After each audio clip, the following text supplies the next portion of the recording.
नमस्ते। मैं डॉक्टर अवनिका कपूर, मैं ज़ीवा आईवीएफ में एक आईवीएफ कंसल्टेंट हूँ। आज हम बात करेंगे कि बेबी मूवमेंट्स कम हो तो क्या करें?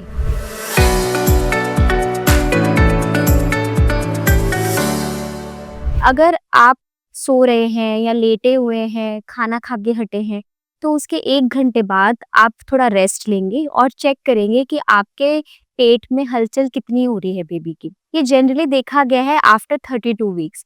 मेनली तभी आपको बच्चे की हलचल का ज़्यादा महसूस होता है। उस 1 घंटे में आप ये नोट करेंगे कि बच्चा कितनी बार घूमा। हाथ-पैर हिलाने को भी हम घूमना ही मानते हैं। अगर एक फ्लिकरिंग टाइप का मूवमेंट हो, ऐसे चुभन टाइप की लगे कि कुछ हिल रहा है पेट में, तो उसे भी हम मूवमेंट ही कहलाएँगे। तो 3 से 4 बार अगर उस 1 घंटे में जब आप रेस्ट कर चुके हैं या आपने खाना खाया है, उसमें वो मूवमेंट आपको पर्सीव होता है, तो उसे हम बेबी मूवमेंट्स कहते हैं। 4 टाइम्स होना 1 घंटे में नॉर्मल कहा जाता है। कई बार ऐसा देखा गया है कि पेशेंट आते हैं इस कंप्लेंट्स के साथ, हमें मूवमेंट्स नहीं हो रहे हैं या पहले जैसा होता था वैसा नहीं हो रहा है या कम हो रहा है, तो उस केस में क्या करें? उस केस में आप पहले तो कुछ मीठा खाएँ या आप अपने पेट को थोड़ा सहलाएँ और थोड़ा-सा टहलें। उसके बाद कई बार क्या होता है, बच्चा सो रहा होता है या रेस्टिंग स्टेज में होता है, तो उस टाइम हमारे मूवमेंट्स इतने हमें फ़ील नहीं होते हैं बच्चे के। ये सब थोड़ी बहुत ट्रिक्स करने के बाद आपको कुछ ना कुछ मूवमेंट ज़रूर फ़ील होंगे, अगर अंदर सब कुछ नॉर्मल है तो। अगर तब भी अगर आपको मूवमेंट्स नहीं फ़ील होते हैं, तो आप अपने डॉक्टर को इमरजेंसी में दिखाएँ। डॉक्टर इसमें क्या करेगा? अगर मूवमेंट्स कम हो रहे हैं तो इसके बहुत सारे कारण होते हैं। मेन कारण होता है कि कहीं शुगर बहुत ज़्यादा तो नहीं हो गई है, कहीं वज़न बहुत ज़्यादा तो नहीं हो गया है, कोई और कॉम्प्लिकेशंस तो नहीं चल रही है पेट के अंदर, जैसे बच्चे के आस-पास जो पानी होता है जिसे एमनियोटिक फ्लूइड बोलते हैं, वो कहीं कम तो नहीं हो गया है, कहीं बच्चे ने अंदर पॉटी तो नहीं पास कर दी है, जिसकी वजह से बच्चे की धड़कन कम हो सकती है।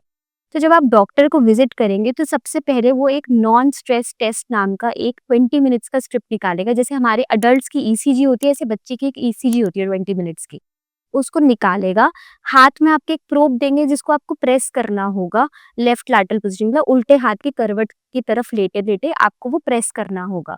अगर उसमें आप 5 से 6 बार या 4 से 5 बार उस 20 मिनट में प्रेस कर देते हैं, तो इसका मतलब मूवमेंट्स आपको पर्सीव हो रहे हैं। बट घर पे हम इसको 1 घंटे के इंटरवल में देखते हैं। उस टाइम हम इसको 20 मिनट्स के इंटरवल पे देखते हैं कि 4 से 5 बार मूवमेंट्स प्रेस हो रहे हैं या नहीं हो रहे।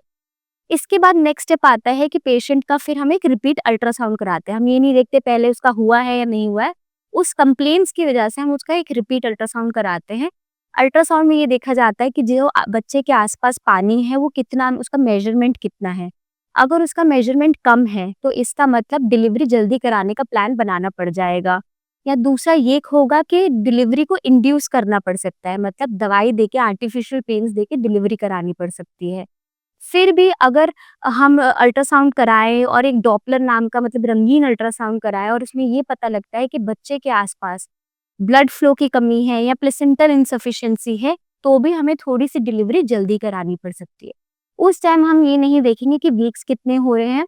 अगर 36 वीक्स से पहले है तो प्री टर्म डिलीवरी कराएँगे, अगर 36 वीक्स के बाद है तो फुल टर्म डिलीवरी की तरफ, मतलब 37 वीक्स के बाद हम फुल टर्म डिलीवरी की तरफ जाएँगे और आर्टिफिशियल लेबर पेन्स इंड्यूस करेंगे। बहुत 10% केसेस में ऐसा भी होता है कि बिल्कुल मूवमेंट्स परसीव नहीं हो रहे, तो उन केसेस में हम डायरेक्टली इमरजेंसी सिज़ेरियन की तरफ जाएँगे। तो आई होप आपको ये वीडियो से थोड़ा बहुत आइडिया लगा होगा कि मूवमेंट्स को कैसे परसीव किया जाता है। Thank you.